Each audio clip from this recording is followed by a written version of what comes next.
Hi, இந்த வீடியோவில் என்ன பார்க்க போகிறோம் பார்த்தீங்கன்னா, இப்போ ரீசெண்டாக பிஜேபி வந்து விஜய் அவர்களுக்கு எதிராக மிகப்பெரிய ஒரு ப்ரொபகண்டாவை கிரியேட் பண்ணிட்டு இருக்காங்க. அதை வந்து இங்கே நம்ம ஊருக்கு தெரியல, நார்த் இந்தியாவில் கிரியேட் பண்ண ஆரம்பிச்சிட்டாங்க. அது என்னன்றது இந்த வீடியோ முழுசாக பார்ப்போம். மறக்காம ஃபுல் வீடியோ பாருங்கள். ஃபஸ்ட்டு இங்கே இருக்க டிவிக்கு விச்சுவல் வாய்ஸில் முடிஞ்ச அளவுக்கு இங்கிலீஷ் கற்றுக்க ஆரம்பிச்சுக்கோங்க. ஏன்னா இன்னொரு மாதத்துக்கு அப்புறம் நீங்கள் சண்டை போட போகிறதெல்லாம் டிஎம்கே ஏடிஎம்கே கூட கிடையாது. நீங்கள் சண்டை போட போகிறதெல்லாம் யார் கூட பார்த்தீங்கன்னா பிஜேபி கூட, ஸ்டேட் பிஜேபியும் கிடையாது, சென்ட்ரல் கவர்மெண்ட் பிஜேபி கூட சண்டை போட போகிறீங்க. ஏன்னா இப்போ ரீசெண்டாக ஒரு 2 நாளில் பிஜேபி வந்து விஜய் அவர்கள் மேலே ஒரு மிகப்பெரிய தாக்குதலை பயன்படுத்திட்டு இருக்காங்க நார்த் இந்தியாவில். நம்ம ஊருக்கு இன்னும் வரல. ஆனால் நார்த் இந்தியாவில் இருக்க பெய்டு மீடியாவில் முக்கால்வாசி பெய்டு மீடியா வந்து விஜய்க்கு எதிராக ஒரு ப்ரொபகண்டா கிரியேட் பண்ணிட்டு இருக்காங்க.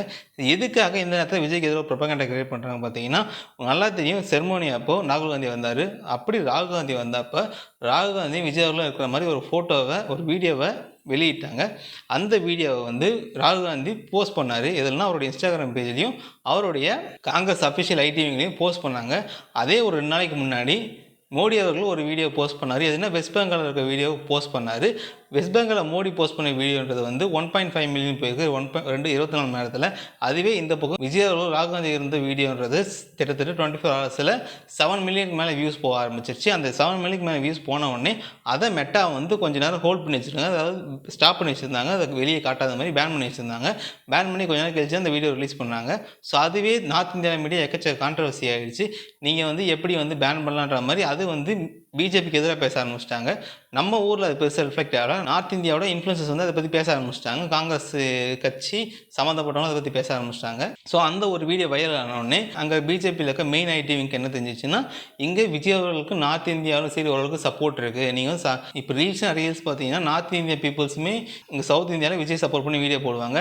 அது மட்டும் இல்லாமல் எலெக்ஷன் முடிஞ்ச 2-3 நாளில் ஒரு சில சென்டிமெண்டல் வீடியோலாம் நார்த் இந்தியாவில் பயங்கர வைரல் ஆகிடுச்சு. விஜயோட கார் டிரைவருடைய பையன் வந்து சபரிநாதன்றவர் வந்து ஜெயிச்சதாக இருக்கட்டும், இல்லை இங்கே ஆட்டோ டிரைவர் ஜெயிச்சதுன்ற ஒரு விஷயமா இருக்கட்டும், இந்தமாதிரி விஷயங்கள்லாம் வந்து நார்த் இந்தியாவில் பயங்கர வைரலாக போயிடுச்சு. அவங்களும் என்ன பார்க்க ஆரம்பிச்சாங்க, இந்தமாதிரி நம்ம ஸ்டேட்டுக்கு இந்தமாதிரி ஒரு சிஎம் தேவைப்படுது, நம்ம ஸ்டேட்டுக்கும் விஜய் மாதிரி ஒரு சிஎம் தேவைப்படுன்ற மாதிரி விஜயோட நேம்ன்றது அங்கே ஃபேம்ன்றது வந்து அங்கே ஓரளவுக்கு பெருசாக அதிகரிக்க ஆரம்பிச்சிருச்சு. அது மட்டும் இல்லாமல் இந்தியாவுடைய கேபினெட்லேயே மோஸ்ட் ஆஃப் த எஜுகேட்டட் இருக்கிற கேபினெட்ன்றது, மோஸ்ட் ஆஃப் த யங்ஸ்டர்ஸ் இருக்கிற கேபினெட்ன்றது தமிழ்நாடு கேபினெட் தான் இருக்குது.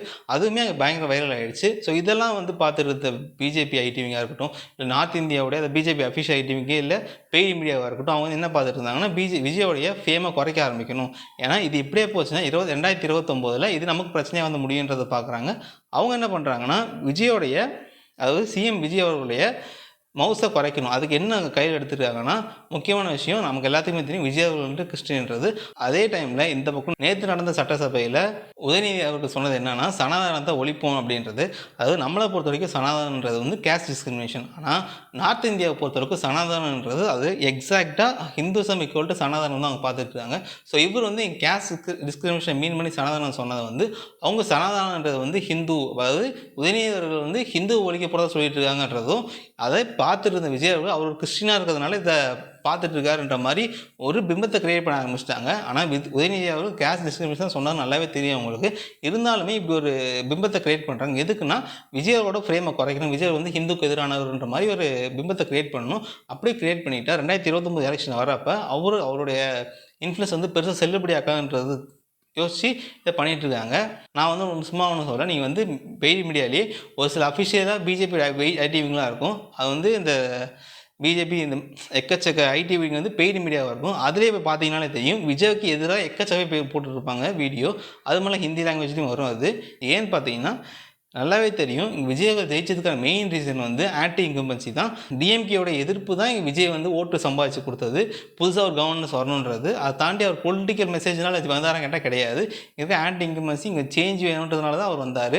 அதே மாதிரி தான் இப்போ பிஜேபிக்கு மேலே ஒரு மிகப்பெரிய எதிர்ப்பு இருக்குது. அது எதிர்ப்புடைய ஓட்டு அறுவடை பண்ணோன்னா அதுக்கு புதுசாக ஒரு ஆள் தேவைப்படுது. அப்படி விஜய் வந்து தன்னை பிரகடனப்படுத்திட்டாரு. ஏன்னா ஆல்ரெடி விஜய் வந்து ஒரு செட் ஆஃப் வேவ் வந்து கிரியேட் பண்ணியிருக்காரு. அப்போலேருந்து என்னென்னு பார்த்தீங்கன்னா, என்னோடய கவர்மெண்ட் வந்து டிசிப்ளினாக இருக்குன்ற மாதிரி ஒரு செட்டை அப்போலேருந்து பண்ணிட்டு இருக்காரு. நல்லா பார்த்தீங்கன்னா ஒரு கோச்சூர் போட்டு வந்ததாக இருக்கட்டும், இல்லை மேடையில் ஏறி நீங்கள் ஏன் தப்பான நான் கேள்வி கேட்பேன்றது தன்னுடைய எம்எல்ஏக்களே மிரட்டினதாக இருக்கட்டும், இதெல்லாம் வந்து நார்த் இந்தியா மீடியம் பயங்கர வைரலாக போயிடுச்சு.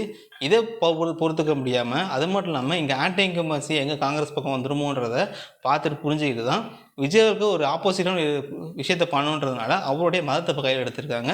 விஜய் அவர்கள் சனாதனம் உதயநிதி அவர்கள் சனாதனம் பேசினப்போ விஜய் அவர்கள் அமைதியாக இருந்ததுக்கு காரணம் வந்து அவர் கிறிஸ்டினாக இருந்தனால அமைதியாக இருந்தார். இதே கிறிஸ்டினா தப்பாக பேசி தான் வந்திருப்பாங்கன்ற மாதிரி ஒரு கட்டமைப்பை, ஒரு கருத்தியலை கொஞ்சம் கொஞ்சமாக நாட்டு நேரம் பூத்து வந்துட்டுருக்காங்க. இது அந்த இதில் பயங்கர வைரலாக போயிட்டுருக்கு. எக்ஸாம்பிள் சொன்னால், நேற்று ஒரு நார்த் இந்திய மீடியா இருக்குது, இங்கிலீஷ் மீடியா. அது வந்து நார்த் இந்தியாவில் மீடியாவில் one of the highest ranking இருக்கிற மீடியா. அந்த மீடியாவில் ப்ரைம் டைமில் ஒரு டிபேட் நடத்துகிறாங்க. என்ன டிபேட்னு பார்த்தீங்கன்னா, இது உதயநிதி அவர்கள் சனாதனம் சொல்லி பேசுனது வந்து சரியாக தப்பான்றது, எப்படி அவங்க ஹிந்துக்கு எதிராக பேசலான்ற மாதிரி டிபேட் நடத்திட்டு இருக்காங்க.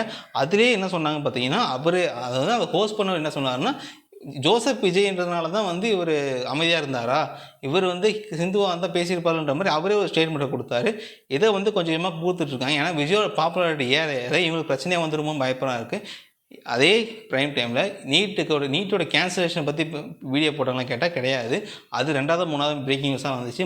பிரேக்கிங் நியூஸ் விஜய்க்கு எதிராகவும், அதே பிரேக்கிங் நியூஸில் வீடியோன்றது விஜய்க்கு எதிராகவும் சனாதனை பற்றி பேசிட்டாங்கன்ற மாதிரி தான் பிரேக்கிங் நியூஸ் வந்துட்டுருக்கு. ஸோ டிவிக்கு வச்ச வாரியர்ஸாக இருக்கட்டும், இல்லை தமிழ்நாடு மக்களாக இருக்கட்டும், பிஜேபி வந்து ஏன்னா ஃபஸ்ட்டு வெஸ்ட் பெங்கால் பிடிச்சிட்டாங்க. அவங்களுக்கு தேவையான ஸ்டேட்டுன்றது முக்கியமாக 2 ஸ்டேட்டு, ஒன்று கேரளா, இன்னொன்று தமிழ்நாடு. அப்படி இருக்கிறப்போ அவங்க தமிழ்நாடை குறி வச்சுட்ருக்காங்க. இப்போ தமிழ்நாட்டில் அவங்களுக்கு ஒரு சின்ன விஷயம் ஈஸியாக போயிடுது.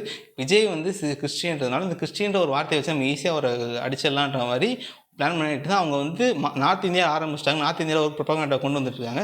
அடுத்து சவுத் இந்தியாவுக்கு வருவாங்க. சவுத் இந்தியாவுக்குள்ள எப்போ வருவாங்கன்னா, எப்போ அண்ணாமலையார் வருவாங்களோ வந்ததுக்கப்புறம் இவங்க பிஜேபின்றது வந்து தமிழ்நாட்டுக்குள்ள மிகப்பெரிய மதத்தை சம்மந்தப்பட்ட ஒரு விஷயத்தை பண்ணுறதுக்கு தயாராக இருக்காங்க. அந்த ப்ரொபகண்டாவை ஆரம்பிச்சிட்டாங்க. ஏன்னா அவங்க 2029 எலெக்ஷனில் விஜய் அவர்கள் சார்பாக எந்த ஒரு பெரிய தாக்கமும் ஏற்படுத்தக்கூடாது, அவரோட அந்த எலெக்ஷனில் விஜய் அவர்கள் பெரிய தாக்கத்தை ஏற்படுத்தக்கூடாதுன்றதில் தெளிவாக இருக்காங்க. ஏன்னா விஜயோட பாப்புலாரிட்டி சவுத் இந்தியா எந்த இருக்குன்றது தெரியும். ஆனால் அந்த ஒரு ரீலுக்கு அப்புறம் காங்கிரஸ் போட்ட அந்த ஒரு ரீலுக்கு அப்புறம் விஜயோட பாப்புலாரிட்டின்றது நார்த் இந்தியாவில் எந்த அளவுக்கு இருக்குன்றதை கண்டுபிடிச்சிட்டாங்க. ஸோ அதனால தான் விஜய்க்கு எதிராக ஒரு மிகப்பெரிய ப்ரொபகண்டா கிரியேட் பண்ணிட்டுருக்காங்க. ஸோ விஜய் அவர்களுக்கு எதிராக வர விஷயத்தை நம்ம தான் காப்பாற்றணும். ஸோ டிவிக்கு விஜய் அவர்களை சேர்ந்த வீடியோ பார்க்குறதா இருக்கட்டும், இல்லை பொதுமக்கள் பார்க்கணுன்னாகட்டும், இங்கே ஒரு 6 மாதத்துக்குள்ளே ஒரு மிகப்பெரிய மதத்தை சம்மந்தப்பட்ட விஷயத்தை கொண்டு வரதுக்கு தயாராக இருக்காங்க. இந்த வீடியோ பிடிச்சா மறக்காம லைக் பண்ணிட்டு, சப்ஸ்கிரைப் பண்ணிட்டு, ஷேர் பண்ணுறேங்க.